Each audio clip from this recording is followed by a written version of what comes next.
పోలవరంపై focus పెట్టిన CM Chandrababu ఇవాళ project పనుల్ని పరిశీలించనున్నారు.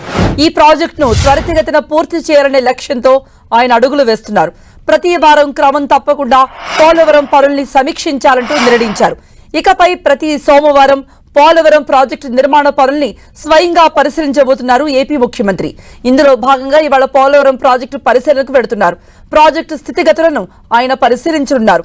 ఇందుకోసం అన్ని ఏర్పాట్లు పూర్తి చేశారు అధికారులు. సీఎం చంద్రబాబు పర్యటన ఖరారు కావడంతో గత 3 రోజులుగా రేయింబవళ్లు పోలవరంలో అధికార యంత్రాంగం పనిచేస్తోంది. గతంలో చంద్రబాబు శంకుస్థాపన చేసిన శిలాఫలకాన్ని తిరిగి అందంగా ముస్తాబు చేసింది అధికార యంత్రాంగం. గతంలో సీఎంగా ఉన్నప్పుడు చంద్రబాబు నాయుడు పోలవరంపై ప్రత్యేక దృష్టి పెట్టారు. ప్రతి సోమవారం ఆయన పోలవరం పనుల పురోగతిని స్వయంగా సమీక్షించేవారు. ఎప్పటికప్పుడు నిర్మాణ సంస్థకు అధికారులకు తగు సూచనలు చేసేవారు. అయితే మళ్లీ 5 ఏళ్ల తర్వాత చంద్రబాబు సీఎం అయ్యారు. ఇప్పుడు ముఖ్యమంత్రి పదవి బాధ్యతలు తీసుకున్న తర్వాత తొలిసారి పోలవరం టూర్కు రెడీ అయ్యారు. పోలవరం ప్రాజెక్టు సందర్శనతోనే ఆంధ్రప్రదేశ్లో క్షేత్రస్థాయి పర్యటనలు ప్రారంభించబోతున్నారు సీఎం. చంద్రబాబు పర్యటన నేపథ్యంలో పోలవరం ప్రాజెక్టు వద్ద భారీ బందోబస్తు ఏర్పాటు చేసింది అధికార యంత్రాంగం. పోలవరంపై శ్వేతపత్రాన్ని కూడా ఇవ్వబోతోంది ప్రభుత్వం. పోలవరం పరిశీలన కోసం చంద్రబాబు ఇవాళ ఉదయం 11 గంటలకు ఉండవల్లిలో తన నివాసం నుంచి బయలుదేరతారు. మధ్యాహ్నం 12 గంటలకు అక్కడకు చేరుకుంటారు. మధ్యాహ్నం 1:30 వరకు పోలవరం ప్రాజెక్టును పరిశీలించబోతున్నారు. ఆ తర్వాత మీడియా సమావేశం కూడా ఉంటుందన్న వార్తలైతే అందుతున్నాయి. మరిన్ని అప్డేట్స్ మా ప్రతినిధి జయరాజ్ అందిస్తారు. జయరాజ్,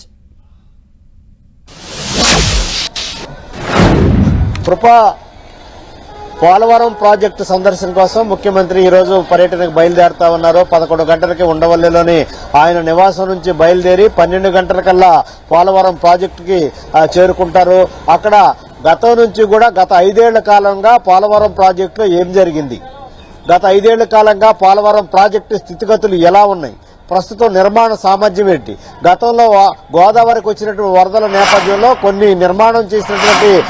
నిర్మాణాలు కొట్టుకుపోయాయి, కుంగిపోయాయి అనే వార్తలు వచ్చినటువంటి నేపథ్యంలో వాటన్నిటిని కూడా చంద్రబాబు నాయుడు స్వయంగా పరిశీలించి వాటిని పూర్తి స్థాయిలో అవగాహన చేసుకునేటటువంటి కార్యక్రమానికి ఈరోజు శ్రీకారం చుడతామన్నారు. ముఖ్యమంత్రి అయిన తర్వాత క్షేత్రస్థాయి పర్యటనకి పోలవరంతోనే ప్రారంభించారు.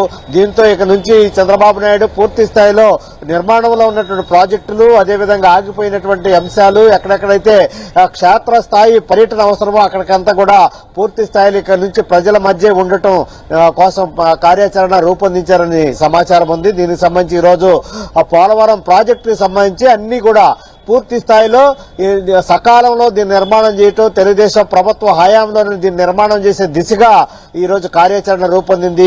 దీనికి సంబంధించి దాదాపు 2 నుంచి 3 గంటల పాటు ఉన్నటువంటి పోలవరం నిర్మాణం ప్రతి అడుగడుగు కూడా చంద్రబాబు నాయుడు అటు ఇంజనీరింగ్ అధికారులు, ఇటు సాంకేతిక నిపుణుల పర్యవేక్షణలో కూడా ఈ రోజు అంతా కూడా కలిగి తిరగబోతా ఉన్నారు.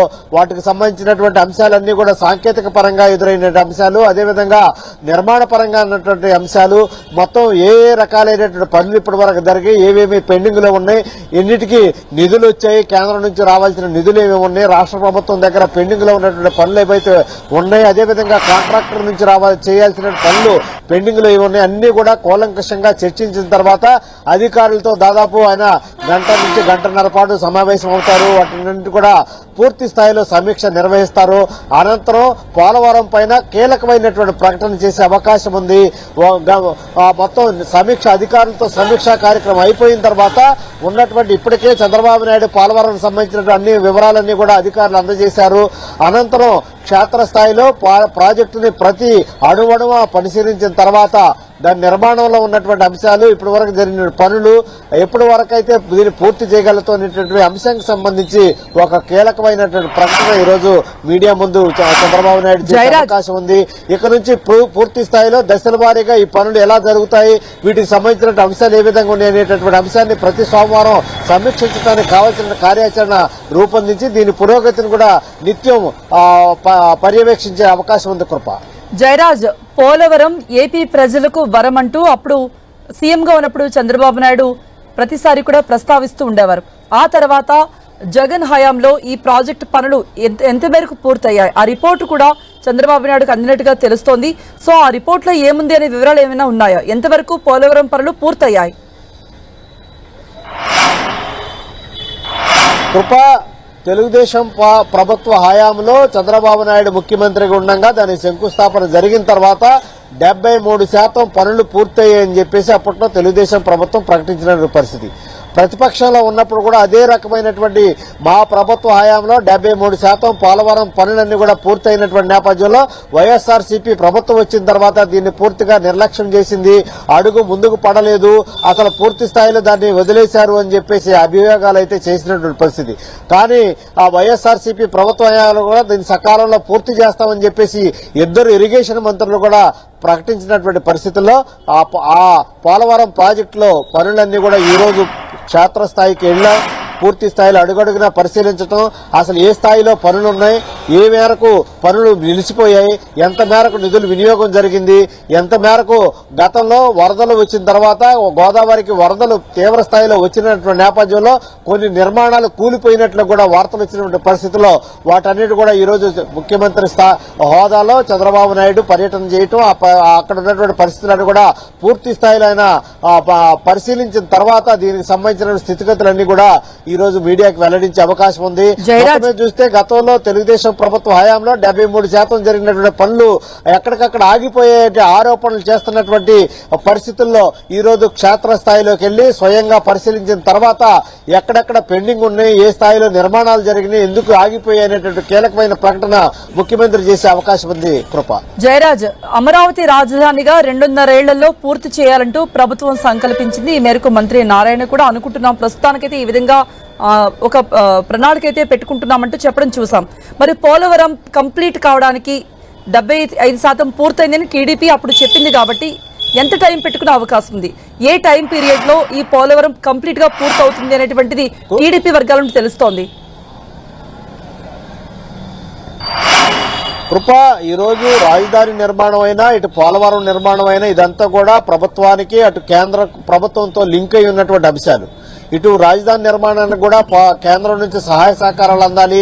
అదేవిధంగా పోలవరం నిర్మాణం జాతీయ ప్రాజెక్టుగా నిర్మాణం చేసేటటువంటి నేపథ్యంలో దీనికి ఇంకా వ్యయం కూడా మొదట్లో అనుకున్న దానికంటే వ్యయం కూడా పెరిగినటువంటి నేపథ్యంలో మొదట్లో 1500 కోట్లు అన్నారు, ఇప్పుడు 21,000 కోట్ల రూపాయలు అవసరమని చెప్పేసి ఇప్పుడు దీనికి సంబంధించిన అంచనాలు వెలువడుతున్నటువంటి పరిస్థితి. మరొక వైపు పోలవరం ముంపు ప్రాంతాలు ఏమైతున్నాయో కొన్ని వందల గ్రామాలు అక్కడ నుంచి తీసేయాల్సిన పరిస్థితిలో వారందరూ కూడా సహాయ పునరావాస కార్యక్రమాలకే అత్యంత ఎక్కువ నిధులు కేటాయించాల్సిన అవసరం ఉంది. వీటికి సంబంధించి ఇప్పటి వరకు కూడా కేంద్రం నుంచి ఏమాత్రం నిధులు రానటువంటి పరిస్థితుల్లో సహాయ పునరావాస కార్యక్రమాలన్నీ కూడా ఎక్కడికక్కడ ఆగిపోయినటువంటి పరిస్థితి. ప్రధానంగా ఒనుగోలు ప్రయోజనాలు ఏంటి జయరాజ్? పోలవరం పూర్తయితే ప్రధానంగా ఎటువంటి ప్రయోజనాలు కలగబోతుంది ఏపీ ప్రజలకి? కృప ఆంధ్ర తెలంగాణ రాష్ట్రాలకు సంబంధించి సాగు తాగునీటికి సంబంధించి అన్ని రకాల కష్టాలన్నీ కూడా పూర్తవుతాయి. అన్ని రకాల కొన్ని లక్షల ఎకరాల మేర ఆ సాగునీరుకి అందుబాటులో వస్తాయి. దీనివల్ల వ్యవసాయం పురోభివృద్ధి చెందుద్ది, పరిశ్రమలు వస్తాయి, వ్యవసాయ అనుబంధ పరిశ్రమలు వస్తాయి. దీనికి సంబంధించిన తాగునీటి కష్టాలు తీరిపోతాయి. అక్కడి నుంచి కృష్ణానది కూడా నీటిని మళ్లించేటటువంటి ఎత్తిపోతల పథకాన్ని కూడా పూర్తి స్థాయిలో గత ప్రభుత్వ హయాంలో చేపట్టారు. అది ప్రస్తుతం అయితే ఆగిపోయినటువంటి పరిస్థితి. ఈ విధంగా కొన్ని లక్షల ఎకరాలకు మేర సాగునీరు అందుద్ది. కొన్ని లక్షల కుటుంబాలకి, కొన్ని వేలాది గ్రామాలకు కూడా తాగునీటికి ఇబ్బంది లేకుండా ఉండేటువంటి పరిస్థితుల్లో ఈ పోలవరం జాతీయ ప్రాజెక్టుగా ఉన్నటువంటి పోలవరాన్ని నిర్దేశిత సమయంలోగా ఎప్పుడులోగా పూర్తి చేస్తారనే అంశానికి సంబంధించి ఈ రోజు ముఖ్యమంత్రి పూర్తిగా పోలవరాన్ని సందర్శించి పరిస్థితులన్నీ కూడా అవగాహన చేసుకున్న తర్వాత దీనికి సంబంధించి ఒక కీలకమైన ప్రకటన చేసే అవకాశం ఉంది. కృప జయరాజ్, ఎన్డీఏలో ప్రధాన భాగస్వామిగా ఉంది ఇప్పుడు ప్రస్తుతం టీడీపీ. సో పోలవరానికి కేంద్రం నుండి ఎటువంటి సహాయ సహకారాలు అందే అవకాశం ఉంది? పూర్తి స్థాయిలో కేంద్రం నుంచి రావాల్సిన విభజన చట్టంలో ఏవేవైతే అంశాలు ఉన్నాయో అవన్నీ కూడా రాజధాని నిర్మాణం గాని, పోలవరం నిర్మాణం గాని, అదేవిధంగా వెనుకబడిన జిల్లాలకు ప్రత్యేక ప్యాకేజ్ గాని ఇవన్నీ కూడా విభజన చట్టంలో అధికారికంగా చట్ట ప్రకారం ఉన్నటువంటి అంశాలు. మున్సిపల్ శాఖ మంత్రిగా ఉన్నటువంటి నారాయణ 2 రోజుల పాటు అమరావతి ప్రాంతంలో పర్యటించారు. అక్కడ ఉన్నటువంటి స్థితిగతులన్నీ కూడా తెలుసుకున్నారు. పాత మ్యాప్ ప్రకారమే, డిజైన్ ప్రకారమే అమరావతి రాజధాని నిర్మాణం చేస్తామని ప్రకటించారు. దీనికి సంబంధించి కేంద్రం నుంచి అన్ని రకాల సహాయ సహకారాలు అందుతాయనే సంకేతాలు ఉండబట్టే 2.5 ఏళ్లలో అమరావతి నిర్మాణాన్ని పూర్తి చేసి రాష్ట్ర ప్రజలకు అంకితం చేస్తామని నారాయణ ప్రకటించిన పరిస్థితి. అదేవిధంగా ఈ రోజు ముఖ్యమంత్రి చంద్రబాబు నాయుడు జాతీయ ప్రాజెక్టుగా ఉన్నటువంటి అమరావతి ప్రాంతాన్ని పోలవరం ప్రాంతాన్ని సందర్శించబోతున్నారు. పోలవరంలో ఉన్నటువంటి పరిస్థితులన్నీ కూడా సమీక్షించబోతున్నారు. ఆ తర్వాత కేంద్రం నుంచి వచ్చేటటువంటి సహాయ సహకారాల నేపథ్యంలో ఎప్పటిలోగా పూర్తి చేస్తారనే అంశానికి సంబంధించి ఈ రోజు కీలకమైన ప్రకటన ముఖ్యమంత్రి చేసే అవకాశం ఉంది. కృప. ఓకే జయరాజ్.